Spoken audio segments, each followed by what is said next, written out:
मुझे समझ नहीं आ रहा इतना बुरा लक कैसे हो सकता है किसी का। किसका, तेरा? हाँ भाई, आईटी स्टॉक लिए थे, बार बार गिरे जा रहे हैं, वो भी without even bad results.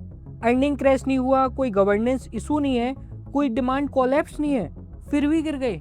I know, TCS और नीचे गिर रहा है, इन्फोसिस गेन्स होल्ड नहीं कर पा रहा, विप्रो वीक ही रहता है, निफ्टी आईटी इंडेक्स थोड़ा रिकवर करता है फिर वापस गिर जाता है। फिर प्रॉब्लम क्या है?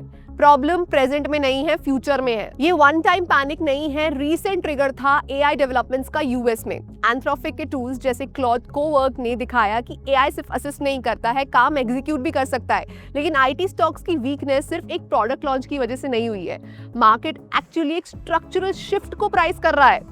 पहले इंडियन आईटी कंपनीज को स्टेडी कंपाउंडर्स माना जाता था, डबल डिजिट की growth, strong margins, clear global demand visibility.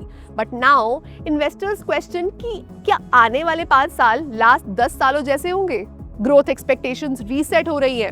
Global brokerage Jefferies का एस्टिमेट है कि 2024 से 2029 तक आईटी सर्विसेज ग्रोथ सिर्फ 1.5% से 3% CAGR ही रह सकती है। पहले डबल डिजिट ग्रोथ, अब लो सिंगल डिजिट ग्रोथ का एस्टिमेट आ रहा है। चाहे कंपनीज प्रॉफिटेबल भी हो, ग्रोथ स्लो होती है तो वैल्यूएशन इंपैक्ट होता है। स्टॉक प्राइस फ्यूचर ग्रोथ पे डिपेंड करता है। इंडियन आईटी का मॉडल मैन पावर ड्रिवन है, ज्यादा इंजीनियर्स डिप्लॉय करो, ज्यादा बिलिंग करो। एआई इक्वेशन चेंज कर रहा है, अगर एक इंजीनियर प्लस एआई 3 लोगों का काम कर दे तो क्लाइंट 3 लोगों को पैसे क्यों देगा?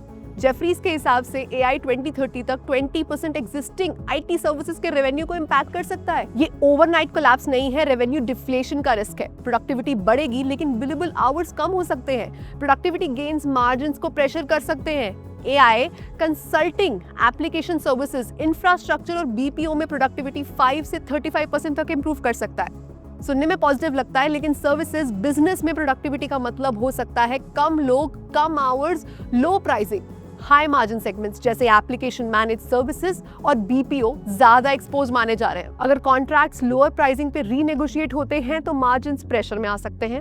एआई लेड डिफ्लेशन पहले आएगा, ग्रोथ बाद में। एक इंपॉर्टेंट पॉइंट ये है कि एआई का नेगेटिव इंपैक्ट पहले आ सकता है एंड मार्केट अनसर्टेनिटी को टॉलरेट ही नहीं करता है। क्लाइंट्स भी कॉशियस हैं। 2021 से 2024 के बीच में ग्लोबल कंपनीज ने हेवी टेक स्पेंडिंग की है। अब वो इवैल्यूएट कर रहे हैं कि उस स्पेंडिंग का आरओआई मिलेगा या नहीं।